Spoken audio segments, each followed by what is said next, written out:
here, with Schon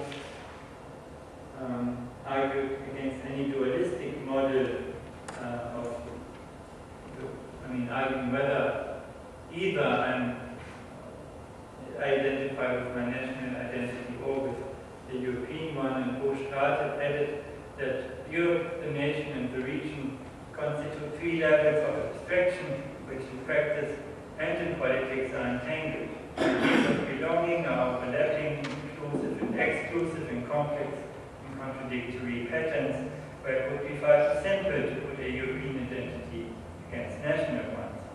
Europe has been and is both an active element of national and other identifications, and at the same time something different and separate from national and other identifications. Europe is both we and the other.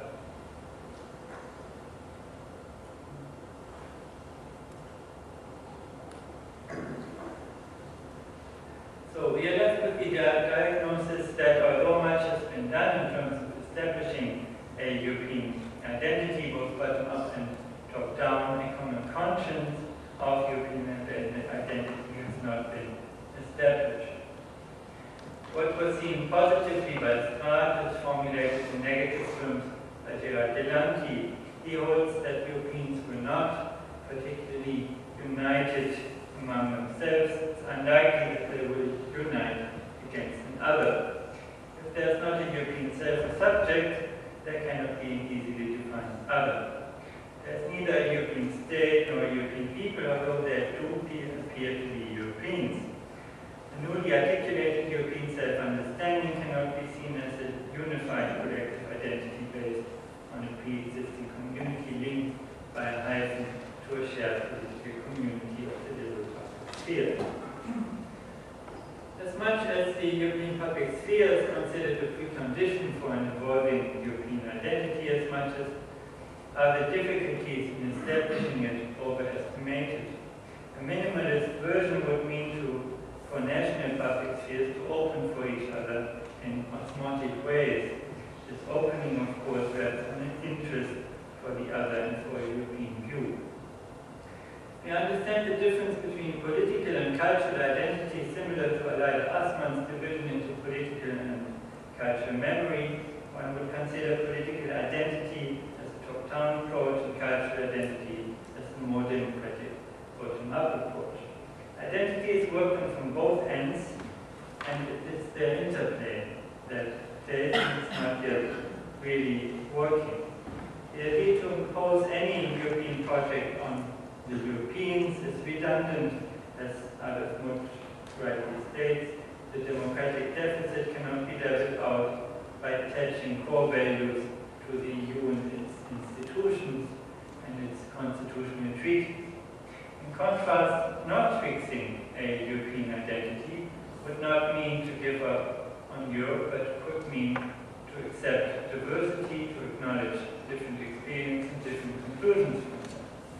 The basis for European politics thus would be the mere willingness to cooperate out of choice and necessity at the same time, to do so in a way that allows for diversity and in an understanding to aim for unity and peace.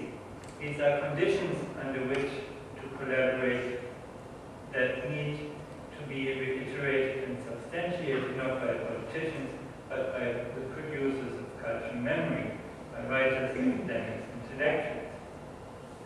During the European sovereign debt crisis, their lacking engagement has been met by the clear choice of politicians to enforce elite decisions. Implicitly, Habermas has diagnosed the silence of intellectuals when he claimed that there had to be a sense of what is missing and could be different, some fantasy to sketch alternatives and to encourage and to polarize. This form of European identity can only be based on a, quote, new conceptualization of culture and feelings of belonging that Bosch-Strate refers to, of which ambivalence, transition, and being more historically informed are some key elements.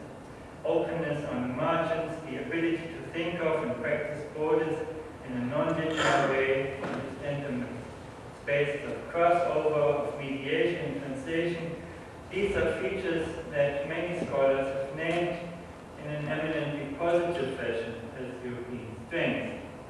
There needs to be an arena for open debates about Europe, an ongoing search for equilibrium in unstable niches, which would be based on a restlessness in the attempt to find the common justifying element, as Peter Hester has. And if these features and these ways to go about are taken seriously, they cannot be met by financial government, but by strengthening the European Parliament, by elections, referenda, and most of all by open debates. And all of this might be supplemented and reinforced by changing understanding of citizenship.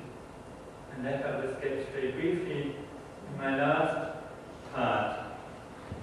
I said earlier that it did not matter much whether one plays European first and then Spanish or Dutch or whatever, or genuinely European, but it does matter, of course, when it comes to citizenship. So the topic of identity and belonging is clearly linked to the question of citizenship. A way to institutionalize Europeanness is through citizenship, and I would suggest transcultural citizenship. What do I mean by that? First of all, transcultural here is giving preference to inter- or multiculturalism, and if only to not get trapped in the debates that have been there on the latter terms. And Angela Merkel and David Cameron both stated that multiculturalism had failed. They both mentioned a particular type of multiculturalism, and they both described this type as one in which people live next to each other rather than with each other, and it seems as if they both seem to assume that this type of multiculturalism has been intended for a long time politically. So I do not want to get into these debates on multiculturalism, only state that in theory, precisely this has been the point that Wolfgang Welch and others have made in the discussion of transculturalism. Welch had stated that in theory, inter means the communication of two distinct entities, and multi, the togetherness of many distinct entities that tolerate each other. And he said that only trans would be a form in which there was a real exchange, if not hybridity, and these identities, these cultures were interlinked. I would always think that if life in a society of immigration is to work, it has to be in the attempt to live together, to develop an interest in each other in the way of linking and achieving some kind of hybridity. That's my first point. Secondly, with Etienne Balibar, I would suggest a strengthening of the European perspective in order to avoid getting trapped in national and nationalistic points. Balibar suggests, and he's done so now 10 years ago almost, something that I think we can revitalize. He has suggested a citizenship in Europe rather than a European citizenship, as that would be more appropriate given the processes of globalization and deterritorialization of goods, capital, and information.